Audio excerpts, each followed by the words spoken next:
ஹே லல்லடூஸ். So நான் திரும்பி வந்துட்டேன் ஒரு எஃப்எஃபோட first marriage with my best friend. So comment பண்ணுங்கள், லைக் பண்ணுங்கள், ஷேர் பண்ணுங்கள் அண்ட் உங்களோட ஃபுல் சப்போர்ட் எனக்கு சப்ஸ்கிரைப் பண்ணிவிட்டு காட்டுங்க. கொஞ்சம் தடுமாறுனா அட்ஜஸ்ட் பண்ணிக்கோங்க. வாங்க இப்போ எஃப்எஃப்குள்ளே போகலாம். ஸ்டார்டிங் சீன்லேயே 12th B கிளாஸை காட்டுறாங்க.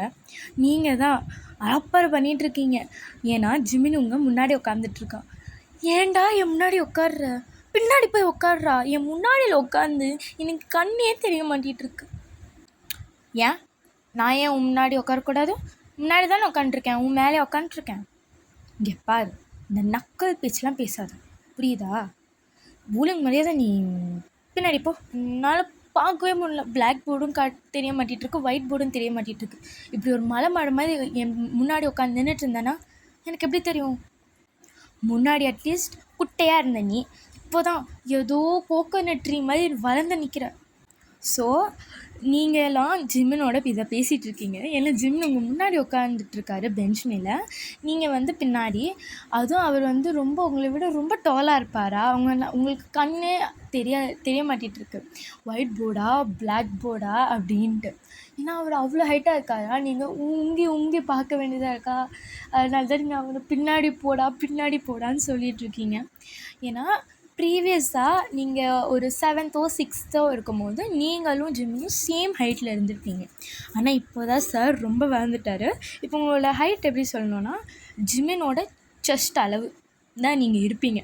ஸோ உங்களுக்கு கண்ணு கூட தெரிய மாட்டிகிட்ருக்கு. டே தள்ளி போடா, நீ அங்கே போடா, இல்லை குனிடா, எனக்கு தெரிய மாட்டிகிட்ருக்குடா அப்படின்னு அவனோட ஃபுல்லாக கல்ட்டா பண்ணிகிட்ருக்கீங்க. ஸோ இன்னொரு விஷயம் என்னென்னா, மொத்த கிளாஸும் உங்களை ஷிப் பண்ணுவாங்க. நீங்கள் ஏன் எதுக்குன்னு கேட்குறதுக்கு அவசியமே இல்லை. ஏன்னா நீங்கள் 3rd கிளாஸ்லேருந்து பெஸ்ட் ஃப்ரெண்ட்ஸ். ஸோ நீங்கள் கொஞ்சம் க்ளோஸாக இருக்கிறது காமன் தான். ஆனால் இவங்க விட மாட்டாங்களே, பாய் ஃப்ரெண்ட் கேர்ள் ஃப்ரெண்ட் அப்படின்னு சொல்லி செம்மையாக ஓட்டுவாங்க, செம்மையாக ஷிப் பண்ணுவாங்க. நீங்கள் அதெல்லாம் அவ்வளோ பெருசாக கண்டுக்க மாட்டீங்க, விட்டுட்டு போயிட்டே இருப்பீங்க. Back to the story. உங்களோட பெஸ்ட் ஃப்ரெண்டோட பேர் வந்து ப்ரீனா. ஸோ ப்ரீனா வந்து சொல்லிகிட்ருக்கா, ஏண்டி இப்போ எரிமலை மாதிரி பொங்கி எரியிற, என்ன ஆச்சு சொல்லு, நான் சால்வ் பண்ணுறேன். நீ சால்வ் பண்ணுவேன். ஏண்டி இருக்கிற பிரச்சனை இல்லாமல் நீ தாண்டி இன்னும் எக்ஸ்ட்ரா பிரச்சனை எடுத்துகிட்டு வருவேன். இவன் யாரடி உன் முன்னாடி உக்காண்ட்ருக்கான்? எனக்கு இங்கேருந்து அவன் முன்னாடி உக்காண்ட்ருக்கானா சைடில் இருந்து அட்லீஸ்ட் போர்டை பார்ப்பேன். இவன் இங்கேயும் மலை மாதிரி உட்காண்ட்ருக்கான், நான் எப்படி சைட்லேருந்து இப்போ பார்ப்பேன்? ஓ அதுவா, ஒன்றும் இல்லை, புது கிளாஸ்மேட்டு. ஸோ அதனால் முன்னாடி வந்து உக்காந்துருக்கான். எது புது கிளாஸ்மேட்டா? வேறு எங்கேயாவது போய் உட்கார சொல்லு. ஏன் முன்னாடி வந்து உட்காந்துருக்காங்க? அதை நீ என்கிட்ட கேட்கக்கூடாது, நீ தான் அவன்கிட்ட கேட்கணும். நான் அவன்கிட்ட கேட்குமா உன்கிட்ட கேட்குமான்னு எனக்கு நல்லாவே தெரியும். சும்மா செவனேன்னு அவன் சைடில் போய் உட்காந்துருக்கவனை ஏன் நீ அங்கே உட்காடுற, நீ முன்னாடி வந்து உட்காரு அப்படின்னு கூட்டிகிட்டு வந்தது யார்? நீ தான். ஸோ உன்னை தான் கேட்க முடியும். ஏன் நீ இப்போ கோவப்படுற? அழகாக இருந்தானே, பார்க்க ஹேண்ட்ஸமாக இருந்தானே, அதனால தான் கூட்டிகிட்டு வந்து முன்னாடி உட்கார வச்சேன். மண்ணாங்கட்டி, எனக்கு ஆல்ரெடி ஜிம்மன் உட்காந்துருக்காரு, கண்டு தெரில. இப்போ இவர் யார்? நான் போர்டை பார்ப்பேன். நீங்கள் உட்காந்துட்ருக்கிறது 4th பெஞ்ச், அவங்க உட்காந்துருக்கிறது 3rd பெஞ்ச். இப்போ புதுசாக வந்தவர் வேறு உட்காண்ட்ருக்காரா? ஸோ 2 பேர் உட்கார்ற மாதிரி தான் பெஞ்சு. ஸோ நீங்களும் பிரேனாவும் வந்து 4th பெஞ்சில் உட்காந்துருப்பீங்க. அந்த பையனும் ஜிம்மினும் வந்து 3rd பெஞ்ச் உட்காந்துருப்பாங்க. 2 பேரும் ஹைட்டாக இருக்காங்க, உங்களுக்கு கண்ணே தெரிய மாட்டிகிட்ருக்கு. ஸோ பிரேனா சொல்கிறா, சரி விடு, எதுக்கு கோப்பிடுற, நான் தான் இருக்கேனே, நான் காட்டுறேன் உனக்கு, என் நோட் புக்கிலேருந்து எழுதிக்கோ. ஏண்டி நீ என்னை விட கொஞ்சம் டாலாக இருந்தால் அட்லீஸ்ட் நீ சொல்கிறத ஒத்துருப்பேன். நீ என்னை விட குட்டடி, நீ இப்போ ஏன்டி இப்படி பண்ணுற? விடு, இப்போது கவலைப்பட்டு என்ன ஆக போகுது, சும்மா எழுதலாம். கண்ணு தெரிலன்னா எங்கேருந்து எழுதுவேன்? கண்ணு தெரிலன்னா எங்கேருந்து எழுதுவேன்? சரி இப்போ ஏன் கோவப்படுற, விட்டு தள்ளு. ஆமாம், நீ எதுக்கு இன்றைக்கி பெரிய கிளாஸ் இருக்கிற மாதிரி கவலைப்படுற? இன்றைக்கி மேனேஜ்மெண்ட்டே சொல்லிட்டாங்க, நோ கிளாஸஸ்ஸு, உட்காந்து நோட்ஸ் எல்லாம் கம்ப்ளீட் பண்ணி எழுதுங்க அப்படின்ட்டு. அப்புறம் நீ ஏன்டி கவலைப்படுற? நோட்ஸ் தான் தரமாட்டாங்கன்னா சும்மா இன்கம்ப்ளீட் ஒர்க்கு அதெல்லாம் தானே பண்ண சொன்னாங்க. அதுவும் இன்றைக்கி ஹாஃப் டே தான். அதை ஏன்டி சந்தோஷமாக சொல்லிகிட்ருக்கேன்? எதுக்கு ஹாஃப் டே, எதுக்கு கிளாஸில் கேன்சல் பண்ணாங்கன்னு தெரியுமா? நம்மளோட பிரின்சிபல் இறந்துட்டாரி, அதுக்கு பண்ணாங்க. நீ என்னடி அதை நல்ல விஷயமாய் பேசிகிட்ருக்க? சரி இப்போ என்ன விட்டு தள்ளு, எப்போ பார்த்தாலும் சரி இப்போ என்ன விட்டு தள்ளு. நீ ஜீனா, ஐயோ எப்பா நீ விட்ட நான் அடிச்சிடுவ, யாரோ என்னை கூப்பிட்ற மாதிரி இருக்கு, நான் போயிட்டு வந்துடுறேன். ஆமாடி, எவன் தான் உன்னை கூப்பிட்ருக்கான், போ. ஐயோ, இப்போது போர்டை பார்க்க முடியாததுக்கு தான் இவ்வளோ பிரச்சனைனா உங்களுக்கு ஆல்ரெடி தெரிஞ்சிருக்கும். எஸ், வயன் வந்து ரொம்பவே நல்லா படிப்பாங்க, எல்லாத்துலேயுமே A+, வெரி குட், எக்ஸலண்ட் அந்த மாதிரி. அப்படியே ஆப்போசிட் நம்ம ஜிவனு, எல்லாத்துலேயும் C+, B+ தான் வாங்குவார். அவருக்கு ஆவரேஜ் ஸ்டூடெண்ட்டாக இருந்தாலும் டிசிப்ளின் சரியாக இருந்தால் எல்லா டீச்சர்ஸ்க்கும் பிடிக்கும். இவர் அது கூட இல்லை, எப்போ பார்த்தாலும் ஏதாவது பிரச்சனைக்குள்ளே போய் மாட்டுவார். இப்போது ஜிமனை பற்றியும் தாரா பற்றியும் உங்களுக்கு நான் சொல்லிட்டேன். நம்ம ஒரு குட்டி இன்ட்ரோ அபவுட் தி ஃபேமிலி பார்த்துடலாம். வயனோட அம்மாவும் அப்பாவும் வந்து ஒரு தனி வீட்டில் தான் இருக்காங்க. நீங்கள் உங்கள் அப்பா உங்கள் அம்மா அவ்வளோதான். பாட்டி வந்து ஊரில் தான் இருப்பாங்க. நீங்கள் தான் வந்து உங்கள் அப்பா ட்ரான்ஸ்ஃபருக்காக சிட்டிக்கு வந்திருப்பீங்க, இல்லைனா நீங்கள் ஒரு வில்லேஜ் பொண்ணு தான். வந்தே ஒரு 10 வருஷம் ஆகிருக்கும். ஸோ அதனால் நீங்கள் ஃபுல்லாக அடாப்ட் பண்ணிக்கிட்டீங்க ஏற்ற மாதிரி. அண்டு அப்போ தான் நீங்கள் ஜிமினியும் பார்த்துருப்பீங்க. ஜிமினோட வீடு உங்களோட பக்க வீடு. ஸோ நெய்பர்ஸ் தான் நீங்கள் ஃபஸ்ட்டு. உங்கள் ஸ்கூலில் மீட் ஆகி ஃப்ரெண்ட்ஸ் ஆகி உங்களோட அம்மாவும் ஜிமினோட அம்மாவும் பெஸ்ட் ஃப்ரெண்ட்ஸ் மாதிரி இப்போது. ஸோ எல்லாமே சார்ட்டட் அவுட். ஆனால் ஒரே ஒரு விஷயந்தான், உங்கள் அம்மாவுக்கும் அவனோட அம்மாவுக்கும் நீங்கள் 2 பேரும் சேர்ந்து இருந்தால் நல்லா இருக்கும், இவங்களை கல்யாணம் பண்ணி வச்சிடலாம் அந்த மாதிரி பிளானில் இருக்காங்க. ஆனால் நீங்கள் 2 பேர் தான் ஆவே ஆகாது. நாங்கள் 2 பேர் பெஸ்ட் ஃப்ரெண்ட்ஸாக மட்டும்தான் இருப்போம், ஒன்லி தட் அந்த லிமிட்டை தாண்ட மாட்டோம் அப்படின்ற மாதிரி ஒரு ஸ்டாண்டில் நின்றுட்டுருக்கீங்க. இன்ட்ரோ முடிஞ்சிச்சு.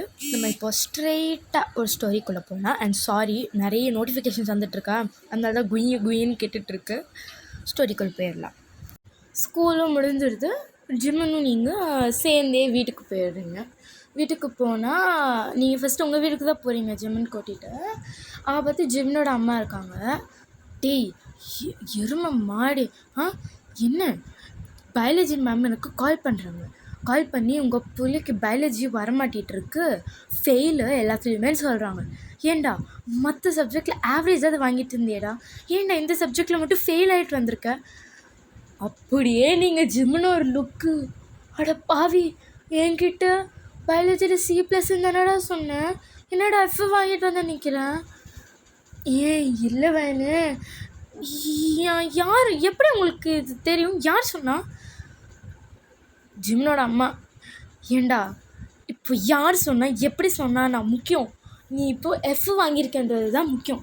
ஃபெயில் ஆகி வந்து நிற்கிறியடா, என்னை விட பாரு வயன் எவ்வளோ நல்ல மார்க் வாங்கியிருக்கான்ட்டு, எல்லாத்துலேயுமே A+. நான் என்ன வயன் மாதிரி படியா சொல்கிறேன், ஆவரேஜாவது வாங்க தானடா சொல்கிறேன் பயாலஜியில், ஏன்டா இப்படி வாங்கிட்டு வந்து நிற்கிறேன்? உங்கள் அம்மா சரி விடுங்க, பையன் தானே பார்த்துக்கலாம் அப்படின்னா. என்னம்மா பார்த்துக்கலாம், அவன் எப்படி வாங்குறான், F வாங்குறான், இது என்ன ஃபஸ்ட்டு டைமா, இல்லை 10வது வாட்டி 10வது எக்ஸாம், ஏன் தான் இப்படி பண்ணுற ஜிமன்? ஆண்டி விடுங்க ஆண்டி, இப்போ ஏன் நீங்கள் டென்ஷன் ஆகுறீங்க? மேம் கிட்ட ரிக்வெஸ்ட் பண்ணி ஸ்பெஷல் கிளாஸஸ் போக சொல்லலாம். அப்புறம் இந்த பேச்சே தான். அப்புறம் ஜிமன் என்ன சொல்கிறான், ஏன் வயன் எனக்கு சொல்லிக் கொடுக்கக்கூடாது, நான் வயனோட ஒரு 1 hour ஸ்டடி செஷன் வச்சுக்கிட்டு வரேன், அம்மா நீ வீட்டுக்கு போயிடு, நான் அப்புறம் வரேன் அப்படின்னு சொல்லிட்டு ஜிமன் உங்களை தரன்னு இழுத்துட்டு போய் உங்கள் ரூமில் உட்காந்து, சரி நீ ஏன் எனக்கு பயாலஜி சொல்லிட்ட அப்படின்றான். சரி பயாலஜி தானே, என்ன லெசன் உனக்கு வரல, என்ன லெசன் உனக்கு டெஸ்ட்டு, நம்மளுக்கு டெஸ்ட்டுன்னு பார்த்தா அது உனக்கு சொல்லித்தரேன் அப்படின்ட்டு, என்ன பயாலஜியில் சாப்டர் இருக்குது உங்களுக்கு இப்போது வர டெஸ்ட்டில் அப்படின்னு சொல்லி பார்க்கும்போது ரீப்ரொடக்ஷன் சாப்டர். அவ்வளோதான், இங்கே மூஞ்சி மாறுது. என்னடா போய் இவனுக்கு சொல்லித்தர போது மட்டும்தான் இப்படிலாம் சாப்டர்ஸ்லாம் வரும் அப்படின்னு நினச்சிட்டு, ரீப்ரொடக்ஷன் சாப்டர் நீ மேம்கிட்டே படிச்சுக்கோ அப்படின்றீங்க. ஏன் மேம்கிட்ட படிக்கணும், நீ தான் இருக்கிய டாப்பர், நீ ஏன் சொல்லி தவேனா? ஏண்டா எவனாவது ஒரு பொண்ணுக்கிட்ட அதுவும் பெஸ்ட் ஃப்ரெண்ட் கிட்ட ரிப்ரொடக்ஷன் சாப்டர் சொல்லித்தான்னு கேட்பாங்களா? நான் ஒரு பொண்ணுடா. ஓ நீ பொண்ணா? செருப்பு பிஞ்சிரும். நான் பொண்ணு தான்டா பைத்தியக்காரனே. இப்போ என்னால் சொல்லித்தர முடியாது, கிளம்பு. நான் ஆண்டிக்கிட்ட போய் கம்ப்ளைண்ட் பண்ணிடுவேன், உங்கள் பொண்ணு சொல்லியே தரமாட்டிகிட்டு இருக்கான்ட்டு. ரிப்ரொடக்ஷன் சாப்டர் நான் என்ன ரிப்ரொடக்ஷன் சாப்டரில் என்ன நடக்கும், என்ன கொஷின்ஸ் வரும், அதை தான் நான் எக்ஸ்பிளைன் பண்ண சொல்கிறேன். நான் என்னடி கேட்டேன், தப்பாக திப்பா எதாவது சொல்லிட போகிறேன்னா? தப்பாக எப்போ சொல்லிடுவியா? டேய் சிறுப்பெடுத்து எடுப்பேன்டா நான் உன்னை. இப்போ வந்தேனா சரி, இப்போ ஏன் டென்ஷன் ஆகிறேன், ஏன் கோவப்படுறேன், விடு, நோ டென்ஷன், வெரி லைட், சொல்லித்தா அப்படின்றீங்க. சரி, ரிப்ரொடக்ஷன் அண்ட் அனிமல்ஸ் ஃபஸ்ட்டு சொல்லித்தரேன் அப்படின்னு சொல்லிட்டு எல்லாமே சொல்லித்தரீங்க. அவனுக்கு புரிய மாட்டேகிட்ருக்கு. அதாவது ஒரு சொல்லுவாங்களே, நீங்கள் ஒன்று படிச்சுட்டு இருக்கும் போது உங்களுக்கு புரிஞ்சு அப்படியே இன்னொரு காதிலேருந்து வெளியே போயிடும்ன்ற மாதிரி தான் ஜிம்முக்கு நடந்துக்கிட்டு இருக்கு. சரியா, புரிஞ்சிடுச்சா? எல்லாத்தையும் சொல்லி தந்துட்டேன்.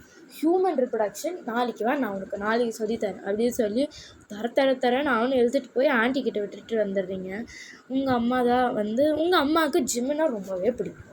ஆனால் ஜிம்மின் அம்மாவுக்கு உங்களை ரொம்ப பிடிக்கும். இது ஒரு கிறிஸ்கிராஸான ஒரு நிலவரம். அப்புறமா நாளைக்கு வா, நான் உனக்கு சொல்லித்தரேன் அப்படின்னு நீங்கள் சொல்லிவிட்டு நீங்கள் உங்கள் ரூமுக்கு போயிடுறீங்க. ஜிம்மினோட அம்மா தான் ரொம்ப நன்றிடா வயனு, நீ இல்லைன்னா இந்த பக்கி இன்னும் ஃபெயில் ஆகிட்டு தான் வரும் அப்படின்னு சொல்லிட்டு உங்களை தேங்க் பண்ணிவிட்டு ஜிம்மினோட வீட்டுக்கு போயிடுறாங்க. ஸோ நெக்ஸ்ட் டே ஆகுது. அப்புறம் நீங்கள் ஸ்கூலுக்கு கிளம்பி தான் போயிட்டுருக்கீங்க. அப்புறம் ஸ்கூலுக்கு போயிட்டு திரும்பி அவங்க முன்னாடி தான் உட்காடுறான். உங்களுக்கு செம்ம காண்டு, ஏண்டா போட தெரிய மாட்டேங்குலாம், திரும்பி வந்து இங்கே தான் உட்காருவியா அப்படின்னு சொல்லி செம்ம திட்டுறீங்க. சரி இப்போ என்ன, போர்டு தானே தெரியாது, நான் வேணால் உனக்கு நோட் புக் பாஸ் பண்ணுறேன் அப்படின்ட்டு கண்டுக்கவே இல்லை ஜிம்முன்னு. அவர் பாட்டு போய் உட்காந்து நோட்ஸ் எழுதிட்டுருக்காரா. அதுவும் அவர் கொஞ்சம் டாலாக இருக்கும் போது பெஞ்சில் உட்காரும் போது அவரோட பேக்குக்கு சப்போர்ட் வேணும்னா சாய்வார்ல. ஸோ சாயும் போது உங்களுக்கு இரிட்டேட் ஆகுது. பெஞ்சே இத்தினூண்டு இருக்குது, அதில் நீங்கள் நோட் புக் வச்சு எழுதிக்கிட்டு இருக்கும்போது அவன் அப்படியே சாய்ஞ்சானா உங்களுக்கு எப்படி இருக்கோ அப்படி டென்ஷன் ஆகி எருமை மாடே தள்ளுடா அப்படின்றீங்க. அவன் முடியாது போடி அப்படின்னு உடனே நீங்கள் கம்பாஸ் எடுத்து அப்படியே அவன்கிட்ட வைக்கிறான், அவன் முதுகுக்கு கிட்ட. நீங்கள் இப்போ மட்டும் நீ உன்னோட முதுகை நீ ஸ்ட்ரைட்டாக வச்சு எழுதலைன்னா குத்திடுவேன் அப்படின்னா, முடிஞ்சால் குத்துடி அப்படின்னோடனே நீங்கள் யோசிக்கவே இல்லை. மற்றவங்களாம் இருந்தால் வேணாம், அப்புறம் இவன் எதாவது பண்ணிடுவான், இல்லை அவனுக்கு வலிக்கும் அப்படின்னு அட்லீஸ்ட் யோசிப்பாங்க. நீங்களாம் ஸ்ட்ரெயிட்டாக எடுத்தீங்க கம்பாஸை, அப்படியே குத்திட்டீங்க. அவன் அம்மா அப்படின்னு கத்திடுறான். டீச்சர் என்னடா ஆச்சு அப்படின்னா, ஏதோ ஒரு பூச்சி கடிச்சிருச்சு மேம், அவ்வளோதான் அப்படின்னு சொல்லிட்டு அப்படியே தேய்ச்சிட்டு இருக்கான், பேக்கை கையை வச்சு. கொலைக்காரியே ஏண்டி குத்துன அப்படின்னு கேட்குறான். நீங்கள் தான் சிரிச்சுக்கிட்டே, நீ தானே குத்துன, அதான் குத்திட்டேன், இருக்குடி அப்படின்னு சொல்லிட்டு அந்த பீரியட் எண்ட் ஆகுது. பீரியட் எண்ட் ஆகிட்டு நீங்கள் திரும்பி உங்கள் ஃப்ரெண்ட்ஸோடு பேசிகிட்ருக்கீங்க. அப்புறம் புக்கு அப்படியே வச்சுட்டு நீங்கள் ஃப்ரெண்ட்ஸோடு பேசிகிட்ருக்கீங்க. ஜிம்மின்னு கிடச்சதுரா சான்ஸ் அப்படின்னு சொல்லிட்டு அந்த ஒரு பேஜை நீங்கள் பாதி எழுதியிருப்பீங்க.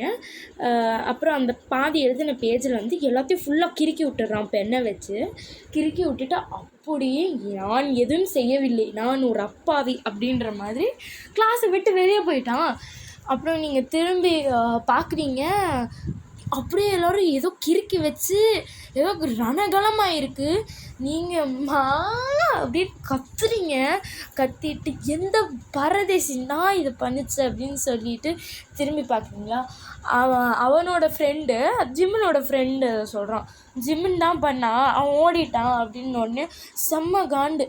நீங்கள் எப்படியா இருந்தாலும் டாப்பர், ஆனால் டாப்பராக இருந்தாலும் நோட்ஸ் எழுதுறதுல மட்டும் நீங்கள் கொஞ்சம் வீக்கு. ஹேண்ட் ரைட்டிங் எல்லாமே நல்லாயிருக்கும், ஆனால் டைமுக்கு நோட்ஸ் கம்ப்ளீட் பண்ண மாட்டீங்க. எப்போவுமே பெண்டிங் ஒர்க்காக வச்சு அப்புறமா தான் கம்ப்ளீட் பண்ணுவீங்க. இன்றைக்கி தான் நாள். நீங்கள் ஒழுங்காக 11 மணி வரைக்கும் உட்காந்து உங்களோட நோட்ஸை கம்ப்ளீட் பண்ணி எடுத்துகிட்டு போயிருக்கீங்க. அதுவும் என்னது, உங்களுக்கு இருக்கிறதுலே கஷ்டமான ஒரு இதுனா மேத்ஸு தான். எழுதுறது தான் உங்களுக்கு கஷ்டம். நீங்கள் எக்ஸாம் பேப்பரை கொடுங்க, டக்குன்னு கொடுத்து முடிச்சிடுவீங்க. ஆனால் உங்களுக்கு இந்த அசைன்மெண்ட்டை எழுதி அதை க்ளீனாக சப்மிட் பண்ணுறதுலாம் ரொம்ப கஷ்டம். இன்றைக்கி தான் டைமுக்கு சப்மிட் பண்ணால் அசைன்மெண்ட்டை எழுதிட்டு வந்திருக்கீங்க. வந்துட்டு பார்த்தா பாதி பேஜ் யாரும் ஃபுல்லாக கிறுக்கியிருக்காங்க. நீங்கள் இப்போ டேர் பண்ணி அதை திரும்பி எழுதணும்.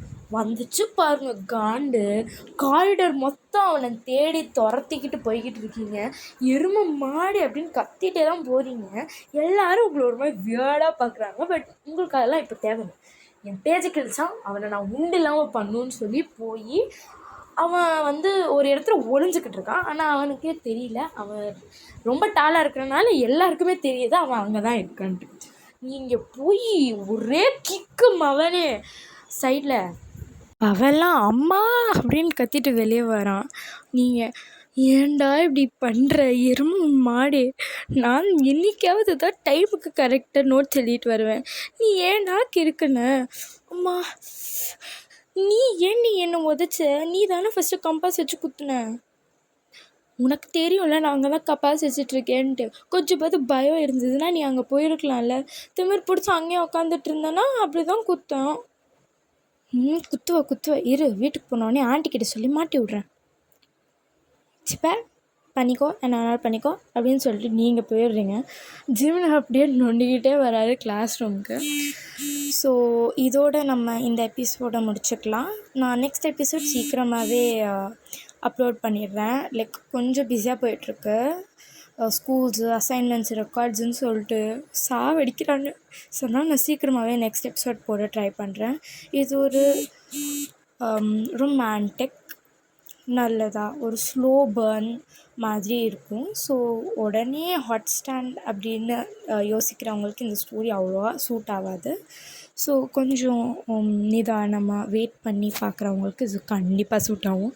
இதில் நான் கொஞ்சம் டர்ட்டி விஷயம், ஹாட் ஸ்டாண்ட்ஸு அந்த மாதிரி நிறையவே வைக்கிறேன். பட் கொஞ்சம் டைம் எடுக்கும். So stay tune and thank you. Bye bye.